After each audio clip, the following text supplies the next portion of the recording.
kræver det at blive i stand til bare at sige lige, hvad man har lyst til. Også på Facebook. Og skrive lige det, man mener. Er det mod, eller er det noget, man er født med? Ditte Okman, hun er blandt andet studievært og blogger, og i interviewet her, der fortæller hun om, hvordan hun gør, og hvad konsekvensen er af at sige sin ærlige mening. Altid. God fornøjelse.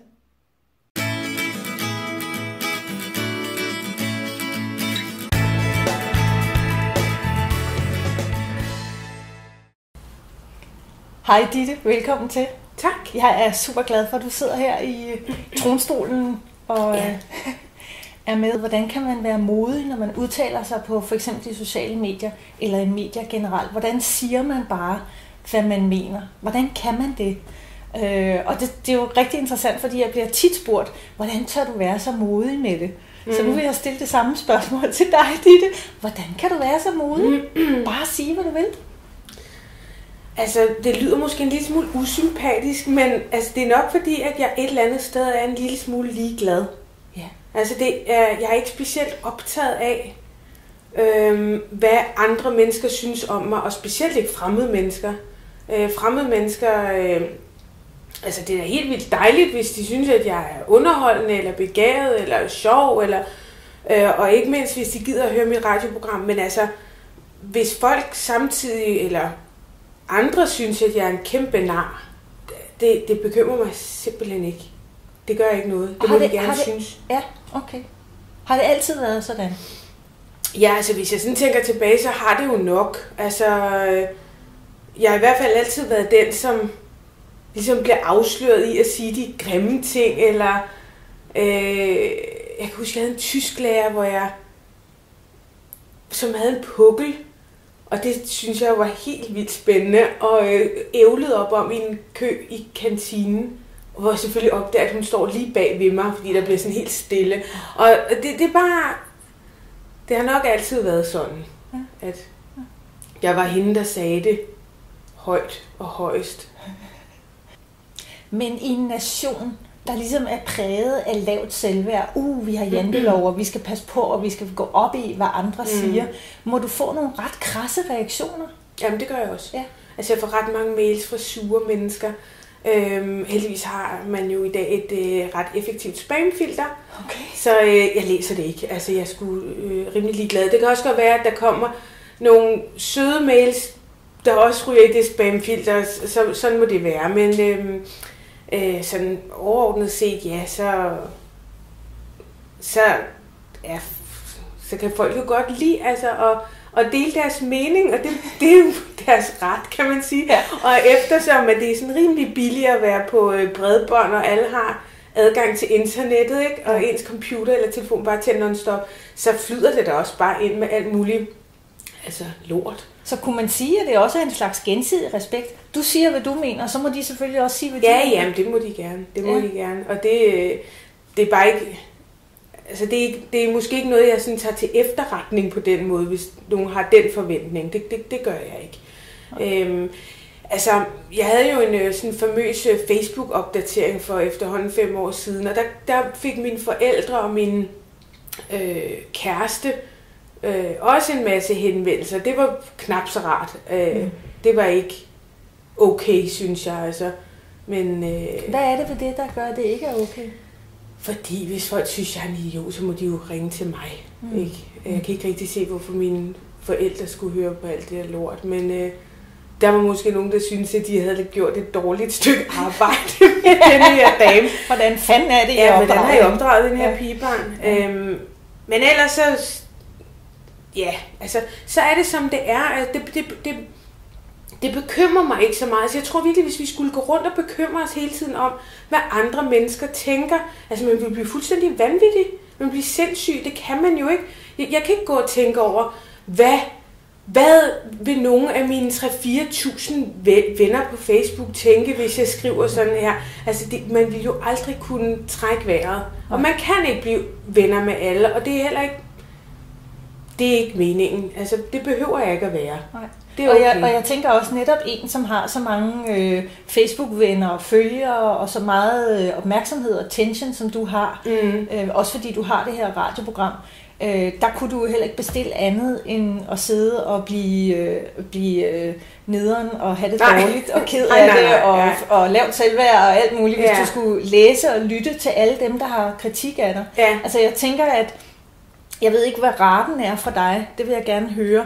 For mig har raten været 5% af dem, der reagerer direkte til mig, er nogen, som har noget grimt at sige. Men det vil sige, at der er 95%, som synes, det er fedt, mand. Ja, del for fanden. Hvad er der selv? Ja.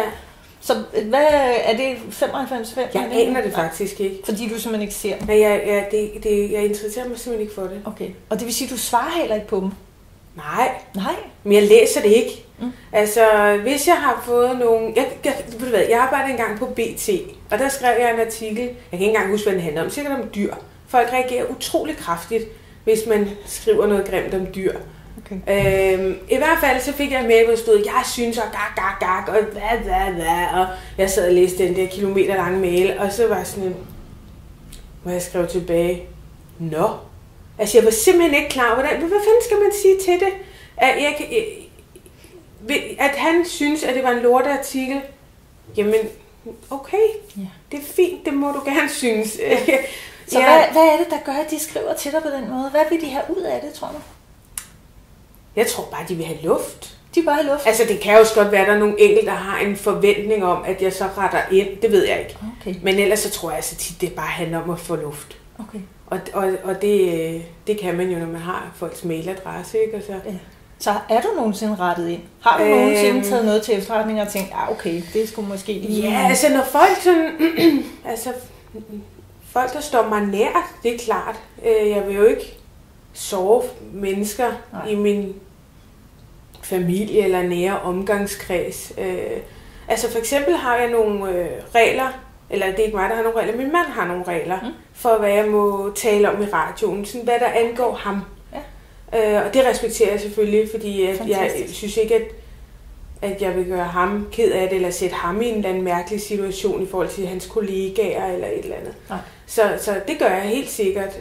Men det er mere det der med, altså, når folk skriver, du er tyk eller grim, eller jeg hader dig, hold din kæft, og dine unger er grimme, og fint. Altså, det gør ikke noget. Det går simpelthen ikke ind. Nej, det gør det ikke. Jeg synes, mine børn er vildt flotte, og så tyk er jeg ikke. Altså, det er lige meget. Ja, det er lige meget. Det gør ikke noget. Ja. Men Ditte, så jeg ved jo, der sidder nogen derude og tænker, Ditte, hvordan gør du? Og nu har jeg jo spurgt dig, du siger, at det har altid været sådan. Jamen, det tror jeg, det har. Men kan du give et tip til dem, der sidder derude og gerne vil vide, hvordan bliver jeg ligeglad? Hvordan kan jeg sige noget om mig selv, eller komme med en mening? Og uden at blive ramt af, at folk synes, det er forkert, altså. Ja. Hvad skal de gøre? Jamen, jeg tror bare, at det er en erkendelse af, at man kan ikke gøre alle mennesker glade, men endnu vigtigere, skal man gøre alle mennesker glade. Det er ikke min opgave at gøre alle mennesker glade. Det er heller ikke min opgave, at der er en god stemning til en fest. Eller, altså det almindeligvis bevæger vi os blandt voksne mennesker, og en af mine chefer sagde engang til mig, at han ville faktisk hellere have, at der var 9, der havde mit program, og en, der syntes, det var mega fedt, end 10, der var ligeglade. Ja. Og det kan jeg egentlig godt forstå. Det er okay, folk tager stilling til en. Og fremmede mennesker, med herregud, de er deres fulde ret. Ja. Det er lige netop det, de er, fremmede. Ja.